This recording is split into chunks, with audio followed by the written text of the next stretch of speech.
Songs for Unusual Creatures, Earth's strangest animals, and the music they inspire.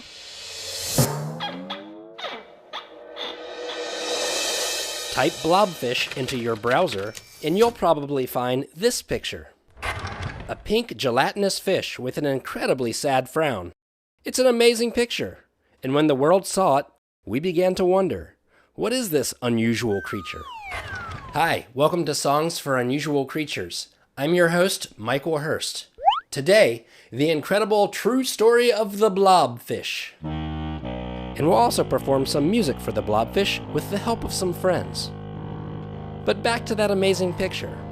As we all know, in this day and age, a photograph this spectacular has a pretty good chance of getting spread all across the internet. And that's exactly what happened with the Blobfish. So much so that one website, known as the Ugly Animal Preservation Society, decided to announce that the Blobfish had won the Ugliest Animal vote. After the Ugliest Animal endorsement, a few prominent media outlets picked up the story and spread the news all across the world. Suddenly, the Blobfish was a star. There was its grumpy frown on CNN, Fox News, the BBC, the LA Times. You name it, and there was an article about how the Blobfish was the ugliest animal on the planet.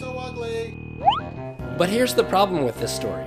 The Blobfish looks quite different in its natural habitat. The Blobfish lives in waters off the coast of Tasmania and Australia at great depths, up to 2,500 feet below the surface.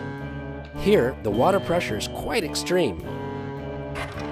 Fortunately for the Blobfish, it's made of a jelly-like substance which is less dense than water, and it can comfortably float just above the ocean floor. So in the water, it looks more like this, instead of this. When it came time to compose a song for the Blobfish, I thought of two instruments dueling, like a boxing match. With my friend Doug Quint playing contrabassoon and Paul Cohen playing tubax. This is a new contrabass saxophone that we call a tubax. It can be assertive and it can be nasty, but it can sing like a child. The contrabassoon is big and beautiful. It's loud and it's low and it's made of wood. And that's why I'll win.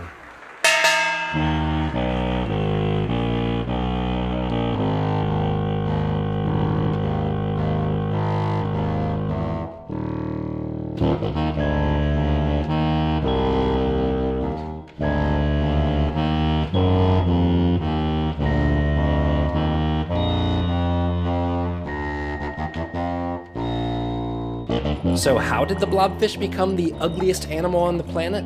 Picture this. One day the Blobfish is minding his business, floating along the ocean floor, when a fishing trawler catches him in its net. He's gone from deep sea high pressure to the low pressure of dry land, and it has a very funny effect on its body. Like a sack of water being put on the ground, the edges blob out. So perhaps the Blobfish in its natural habitat is not quite as ugly as we all think it is.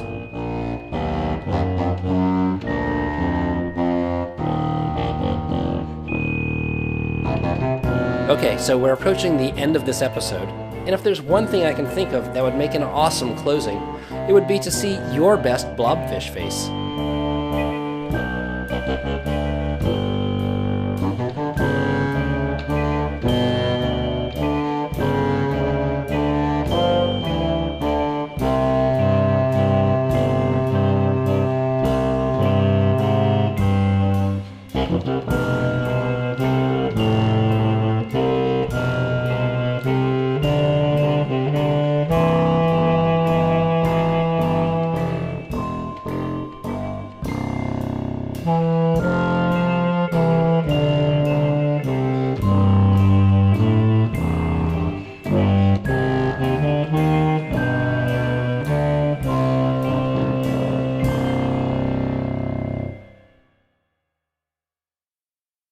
Well, that's all the time we have for Songs for Unusual Creatures.